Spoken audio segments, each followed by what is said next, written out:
Welcome, everyone. Happy 4th of July.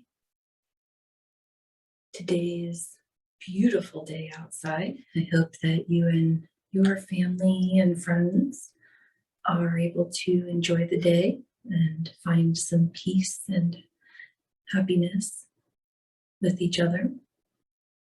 I thought today would be a good idea to remember what the 4th of July is really about, the Independence Day. I was thinking about what it must have been like in the 1700s when we, as a colony here in America, decided to break free from British Parliament. So what was going on in everybody's mind at that time? It's like a reflection of what goes on in our minds right now. If we look at the history of the settlement here in America and that feeling of needing to be free from whatever it is that's binding them, holding them down, refraining them from doing what they want.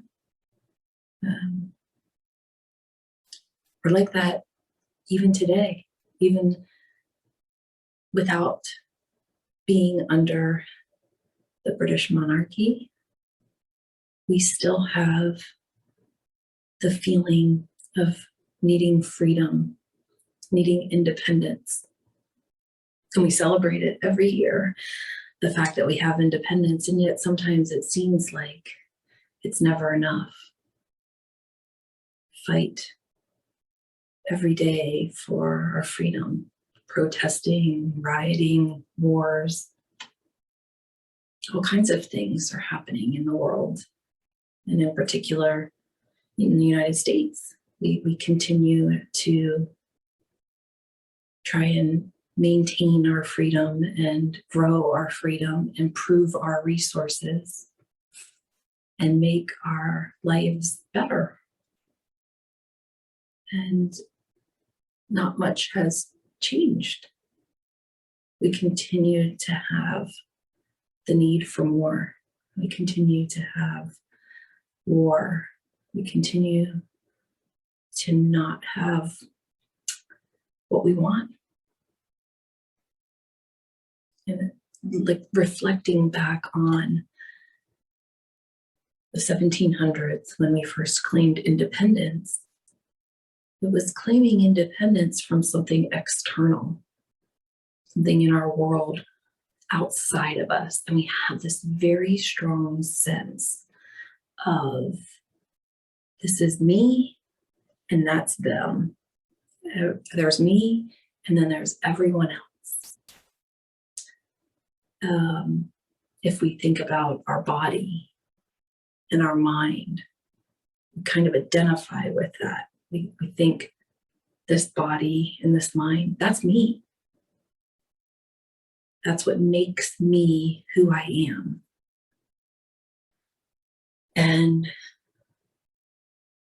everything outside of this body and this mind is not me, is something different, something potentially restricting me from getting what I want, restricting me from my freedom. I was driving over here to class today, and I was thinking how beautiful the sky looked.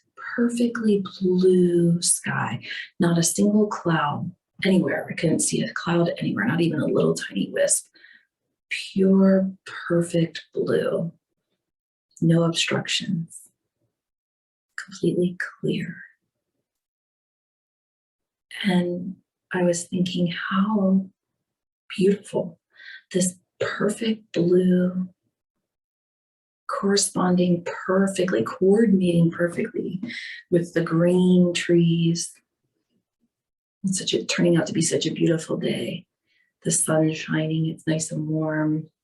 And I'm thinking, this is a great day. This is going to be awesome. And yet, at some point, something will happen to want me to want more. At some point, I'll get hungry. At some point, I'll get tired. At some point, the sun might be too much for me. I went to Hershey Park last weekend, took my son and his friend. A beautiful day, extremely hot, extremely sunny, but it was a beautiful day and just burned my skin completely. Just unbelievable how we could not escape the sun. Putting sunscreen on all day long and still was not enough. And we have to fight this on a regular daily basis. Things in one moment seem perfect and beautiful, and the next moment they're the cause of our suffering. They're what makes us want to be free from the pain or suffering or anxiety or depression. And just like it was back in the 1700s, fighting things externally isn't what makes that go away. We still have things today that we are fighting to be free from. How do we do that? If having wars don't solve our problem of freedom, or our problem of not having freedom, how do we get freedom? Where does it come from? We can think of the sky. I was listening to Kadam Morton, a resident teacher at the New York City Meditation Center, who is a wonderful teacher, very profound, very realistic and practical teacher, mentioned how we can be at a beach, the best place that we've wanted to be, the most favorite place to be, and yet we can still be unhappy while we're sitting on the beach. And even on a day like today, perfectly crystal clear sky, birds are singing, no traffic. Why can we still have anger? Why can we still be unhappy when everything is perfect around us? When we experience this changing suffering, we have these temporary reduction of our aches and pains and hunger and our desires not having been met. We get them for a little bit and then they go away. And then we get something else to replace it, and then that goes away. And then we get something else. Maybe it's the next best thing, something better, something bigger, something newer. And yet it's never quite enough. We always want more. We always need more, the next fix. Just like I have this thyroid condition, I have to take medicine for it. And it keeps it under control, but after a while, it's not good enough. We have to continually test, continually make sure that my blood levels are right and that the medication is doing what it's supposed to be doing, and yet keep changing my medication on a regular basis. Every 6 months, maybe every year, I'm seeing some type of change. Sometimes they give me more medicine and then they have to back down because it's too much. And then it's not enough. It always has to be that exact perfect mix in order to fix the problem. And that's because we go about trying to solve problems in a way that is not permanent. It's just a temporary solution. We have to really think and bring this inward. Very similar to being governed by another country and having lack of freedom. Our brain is in our skull. It's kind of like in this confines, and we identify with our brain as our mind. Sometimes people have that sensation that this is where everything is going on. It's all up here in the brain, and where all the thoughts are coming from, and where all the emotions and all the work is being done is this busy spot right up in here. And yet, this is an organ inside of bone. It's a brain inside of bone. It's not really our mind. Our mind resides in our heart chakra. And if we think about that, take a moment to bring yourself down to your heart. You start to find more peace there. It's more calm. It's kind of clear. I was listening to Gen Sampton this weekend, doing a retreat at the temple in New York. A wonderful, wonderful teacher, very profound and meaningful to listen to what Gen Sampton has to say. And he was telling us how the nature of our mind is clarity.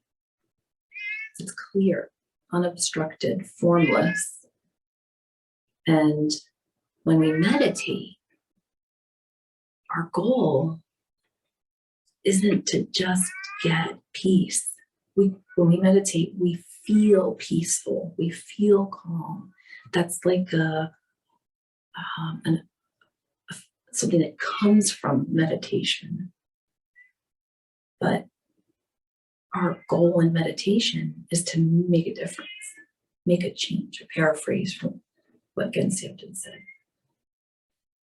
So when we sit down to meditate, we're not just trying to find a peaceful feeling. We're trying to make a change in our minds that we always have peaceful feelings. Bringing all this activity that's caged in this skull down into our mind, at our heart, we can really tap into what it really is. There's clarity, just like the blue sky. Nothing to obstruct it, nothing to prevent it from going places. In an instant, if we use our mind, we can go places. We can go to other countries in our mind. We can go to the past. We can go to the future. We can go to the moon in our mind. So it's limitless. It's a very powerful place to be. And if we can settle ourselves into that, and think about how clear our mind is, we can find peace. And we can start to make a difference in our life. And just like in the sky, clouds arise. Clouds come up when the conditions are right. Sometimes the clouds are big, puffy, white, pretty clouds. And they make the sky look even more beautiful.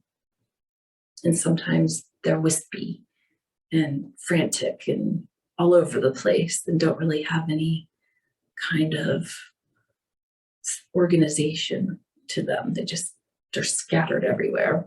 And then there's also clouds that come that are really dark and cloudy and have rain and thunder and lightning coming from them. They're very tumultuous. And our mind's very much like that, where we can have very peaceful, calm feeling. And then just like clouds come into the sky, our negative thoughts can arise, our overexcitement, our negativity or anger, even indifference.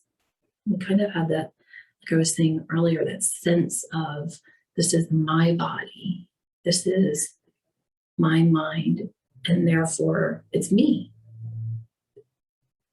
And everything else around me is not me. And I'm the center of everything, and therefore I'm most important. My self, my I is more important than everyone else. And there's a danger in us thinking about that. From that bad habit of thinking that way, that I am most important, we develop minds of anger and attachment. We develop things in our mind that cause us to experience suffering. We react in certain ways, like going to war, getting angry, having fights, getting depressed, having anxiety, because we exaggerate the things that are around us, thinking, well, this is much worse than it really is and causing me all my problems. Or we're thinking, this is so much greater than what it really is, and it will solve all my problems if I have it. And if I don't have it, all my problems will be even worse. And it's like this natural instinct to respond in this way. It's a mental habit carried with us life after life. And it's very powerful, very strong. Just like waves in the ocean, they can come upon very suddenly, very regularly, very powerfully. But yet, waves also can smooth themselves back out and get smaller. It's like kind of like at the surf where it's crashing. It's this uncomfortable feeling in our mind is kind of like the surf. And then as you go back further into the surf, it starts to get more fun. You can kind of jump with the waves and hang out in the waves and kind of float along with them, and it's a lot more comfortable. They're still there, but not as powerful. And then also going back even further into the water, deeper into the water, it gets even more calmer. It's very similar with our mind. We get this way where we go back and forth like a tide, this ebb and flow of feeling peaceful and calm, and then feeling anxious or angry or having some type of anxiety and whatnot. We can really tap into that mindset of, where is my mind? What is my mind? And instead of being busy up in here, trapped and caged up in here, we can bring our mind down into our heart and just focus on that. Look at our mind in there, watch it. Can pay attention to when things start to bubble up, start to stir. Get control of them before they get out of control. Buddha says that everybody has what's called Buddha nature. At the center of our heart chakra is a pure nugget, a gold nugget, which is what it's likened to. And right now we have like dust and dirt covering our gold nugget of our mind. But we all have the potential to tap into that golden nugget of liberation. We all have the ability to break free from what causes us to suffer. And we will. We will all be liberated someday. We can work on it day by day, little steps to get closer to that. So we start by focusing on our own mind, what we can change. I was watching a movie with my husband, and it was kind of a, end of the world type situation. So the future sent people back to recruit soldiers to come to the future to fight the mortal alien enemy. and didn't work. So even going into the future and fighting still doesn't free us. In the movie, didn't free them from extinction. Human extinction is what the movie was about. But, you know, even just being oppressed. So going into the future didn't fix it. Well, what fixed it was right in front of them the whole time, right in the present. So a loose analogy with the movie there, not quite exactly like what I'm talking about, but it made me think, you know, right there in front of them the whole time was the source of the problem. And they were trying so hard to fix it another way. So we focus internally. We think about that mind that sees our body and our mind as me or I, and elevates that I status to the most important. There's a danger there. That's our real enemy. Our real enemy isn't the future alien race or the other governments that are trying to control us. Our real enemy is our minds of anger and attachment and self-cherishing, our self-cherishing mind that says, I am more important than anyone else. That's the mind that we need to go to war with. And how do we do that? That's where we can make our human life so meaningful. We're so lucky to have a precious human life where we have the ability to think in this way. We have the ability to contemplate and meditate and recognize that the source of our problems comes from our own past actions that we've done. When we develop that feeling that we are the most important, we go about doing things to satisfy our own needs, even if it harms others. Even if it means going to war. I think about that. With war, who's right and who's wrong? Which side's the right side? Every side has their own belief that they think is the right thing. And they all have their own families who they love and their friends who they love and that they care about. And they all have the same wish in the end, to be happy. So which side is right when both sides want to be happy? That's their goal. And yet we go to war because we disagree on what's going to make us happy. And who knows who's right or wrong in a war? It's all in what they believe. We have to look inside. We have to bring our attention to our mind. If we could focus on all other living beings and think, they're no different than me. They're the same. We all just want happiness.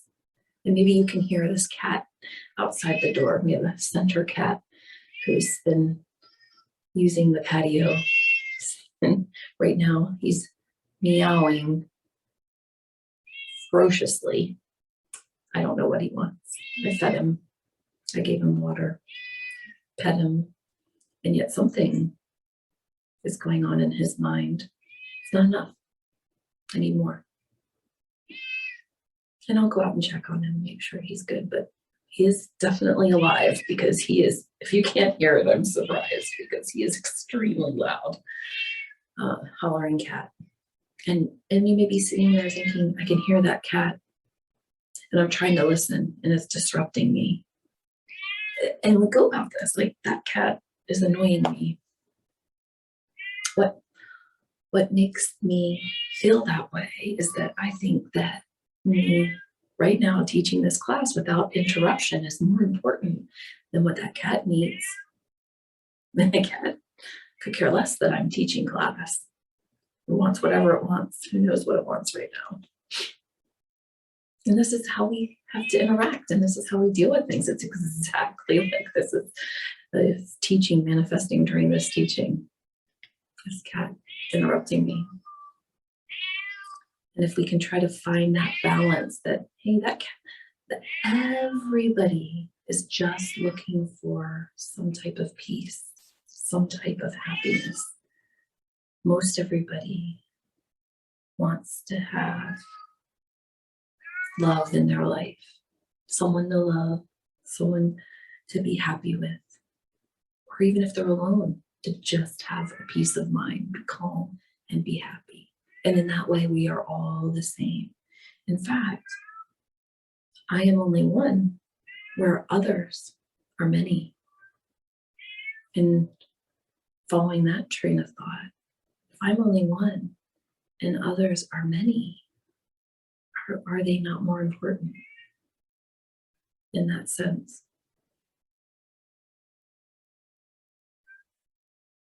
Others are very kind, even if we don't like others. If there's something that we're very adverse to, something that somebody does at work that drives us nuts, or someone we live with, we hate. We hate about them. I like them except for X, Y, Z. If they just didn't act this way, they'd be perfect. And if we changed that about them somehow, some way, there would be something else. Just like Don Morton said, we can be at the beach, our most favorite place, and yet still be unhappy. We can assemble what we feel are the best conditions possible. And we have really good conditions in the United States. And we're still not happy. So we can take time to think about what's going on in our mind? Why are we letting ourselves be so attached to certain things and so adverse to other things? And tap into the clear, calm, peaceful mind at our heart. And in this way, we can start to reduce our self-cherishing. Of course, that doesn't mean our ability to take care of ourselves. Of course, we need to take care of our needs and take care of ourselves and make sure that we have the proper conditions to live. In fact, we need to do that. We need to maintain a healthy lifestyle so that we can make a difference. If we let ourselves go to the point where we're not taking care of ourselves, we can't make much of a difference, can we? So that's not what self-cherishing is. That's taking care of ourselves. We need to do that. Self-cherishing is the thought that we are supremely important. This body, this mind, is the center of the universe and is the most important. And yet, it's only one. Others are many. And yet, it only wants what everyone else wants. We all share the same desire. We all wish to be happy. How wonderful it would be if we were all peaceful, all happy. How wonderful it would be if we were all free of illness and aging and sickness or illness. If we were free from anger.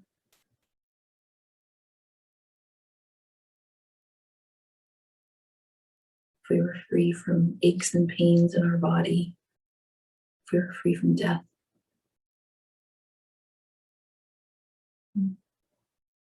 We'd have world peace. if we all thought we were all equal and all of our needs are equally important, and that no one is more right than anyone else. We had just respected each other's beliefs. Could, could live in harmony, could live in peace. But we have to start in our own mind and start to chip away at that dirt that's around the golden nugget of our mind. Our true potential, our true Buddha nature, to be free from all the suffering.